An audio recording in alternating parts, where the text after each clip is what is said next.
যে আমি ধরুন ওই কর্নারে যে স্যার বসে আছেন ওনাকে আমি একটা লিংক পাঠাবো, উনি ক্লিক করবেন। বুধবার বুনিয়াদপুর মহাবিদ্যালয়ের সভাকক্ষে ক্রেতা সুরক্ষা দপ্তরের উদ্যোগে একটি সচেতনতামূলক সেমিনারের আয়োজন করা হয়। এই অনুষ্ঠানে উপস্থিত ছিলেন দপ্তরের অ্যাসিস্ট্যান্ট ডাইরেক্টর বিধান চন্দ্র ঘরামি, রাষ্ট্রায়ত্ত ব্যাংকের সিনিয়র ম্যানেজার প্রণব কুমার রাহা, বীমা সংস্থার প্রতিনিধি অর্ক ঘোষ এবং ফুড সেফটি অফিসার মিমি অধিকারী সহ অনেকে। সেমিনারে মূলত ব্যাংকিং, বীমা, স্বাস্থ্য পরিষেবা, সাইবার অপরাধ এবং খাদ্য নিরাপত্তা সংক্রান্ত বিষয়, ভোক্তাদের অধিকার ও করণীয় নিয়ে বিস্তারিত আলোচনা হয়।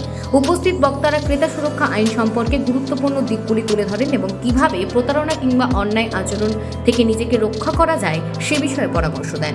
পাশাপাশি অভিযোগ দায়েরের প্রক্রিয়া ও আইনি প্রতিকার নিয়েও বিশদে আলোচনা করা হয়।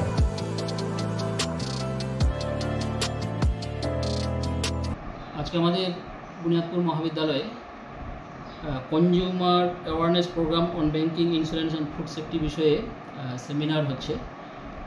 দক্ষিণ দিনাজপুরের যে উপভোক্তা বিষয়ক ও ন্যায্য বাণিজ্য অনুষ্ঠান অধিকার বিষয়ক যে দপ্তর, তাদের উদ্যোগেই মূলত আজকের এই সেমিনার। আমরা জানি ক্রেতা সুরক্ষা একটি মৌলিক অধিকার, যা প্রত্যেক ক্রেতার জন্য অপরিহার্য।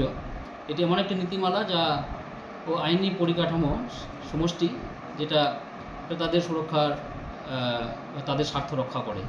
তো আমাদের মনে হয়েছে যে ছাত্রছাত্রী যারা, তারা যদি এই বিষয়গুলো নিয়ে এখন থেকে সচেতন হয় তাহলে খুবই ভালো। হ্যাঁ, তো এই জন্যই মূলত এই সেমিনারের আয়োজন।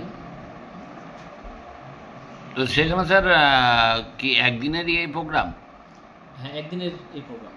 আমাদের ইচ্ছে আছে ভবিষ্যতে আরও এই ধরনের যদি সরকারি কোনো উদ্যোগ নেয় আমরা। বুনিয়াদপুর থেকে শান্তনু মিশ্রের প্রতিবেদন, নিউজ টুডে।